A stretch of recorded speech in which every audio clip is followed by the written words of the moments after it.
আলাইকুম এলাকাবাসী। তালুকদার চর ফরাজিগঞ্জ মসজিদের পাশে মীর বাড়িতে হাসান মীরের ছাড়ি খোলাতে গরুটা ঠ্যাং ভাঙ্গা গেছে। তো গরুটা 1,20,000 টাকা মূল্যে গেছে। তখন বেচে নাই, ঈদে বেচার চিন্তাধারা ছিল। তো ভাগ্য খারাপ হাসান ভাইয়ের। এখন কালকে 8টার মধ্যে গরুটা জবাই হবে এলাকাতে তালুকদার চর ফরাজিগঞ্জ মসজিদের সামনে।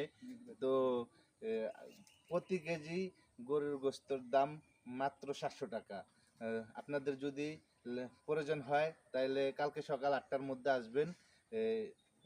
হাসান মীর জবাই দিবে কালকে সকাল 8টার মধ্যে। গরুটা ঠ্যাং ভেঙে গেছে ভাগ্যক্রমে। ঈদ উপলক্ষে বেচার চিন্তাধারা ছিল, তো এখন ভাগ্যকর্মে খারাপ।